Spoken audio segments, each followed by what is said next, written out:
आज मैं तुम्हें एक ऐसी कहानी सुनाने जा रहा हूं जिसे सुनकर तुम्हारी रूह कांप जाएगी। रात के करीब 11 बज रहे थे। घना कोहरा चारों ओर फैला हुआ था। पटरी पर सरपट दौड़ती ट्रेन में ज्यादातर यात्री गहरी नींद में थे, लेकिन सीट नंबर 21 ए पर बैठा एक आदमी जाग रहा था।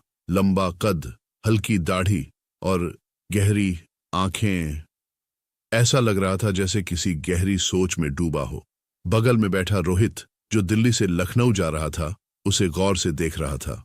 उस आदमी के हाथ में एक पुराना चमड़े का ब्रीफकेस था, जिसे वह बार बार संभाल रहा था, मानो उसमें कोई बहुत कीमती चीज हो। रोहित से रहा नहीं गया। उसने धीरे से पूछा, कहाँ जा रहे हैं आप?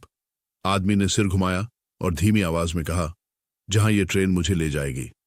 रोहित को उसका जवाब अजीब लगा, लेकिन इससे पहले कि वह कुछ और पूछता, ट्रेन अचानक झटके से रुक गई। चारों ओर घुप अंधेरा छा गया। ट्रेन के रुकते ही हलचल मच गई। यात्री जाग गए। तभी एक तेज आवाज आई, किसी को अपना सामान मत छोड़ना, कुछ संदिग्ध लोग ट्रेन में घुस आए हैं। रोहित का दिल जोर जोर से धड़कने लगा। तभी उसने देखा, वह अजनबी आदमी उठकर दरवाजे की ओर बढ़ रहा था। उसके हाथ में वही ब्रीफकेस था। कहीं यह उन्हीं संदिग्ध लोगों में से तो नहीं? रोहित के दिमाग में सवाल उठा। जैसे ही आदमी ने दरवाजा खोला, रोहित ने झपटकर उसका हाथ पकड़ लिया। रुको, तुम कौन हो? आदमी ने उसे घूरा और फिर हल्की मुस्कान के साथ कहा, अगर मैं यह बताऊं कि इस ब्रीफकेस में क्या है, तो पूरी ट्रेन हिल जाएगी। रोहित के होश उड़ गए। क्या मतलब? तभी ट्रेन की बत्तियां जल उठीं।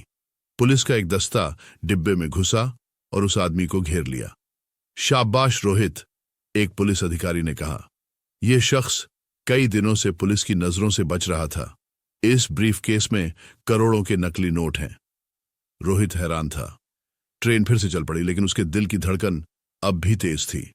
वह सोच रहा था, अगर ट्रेन ना रुकती, अगर वह सवाल ना करता, तो यह रहस्यमयी यात्री कब का गायब हो चुका होता। तो दोस्तों, ये थी आज की कहानी। क्या आप भी होते तो ऐसे ही हिम्मत दिखाते? अपनी राय कमेंट में जरूर बताएं।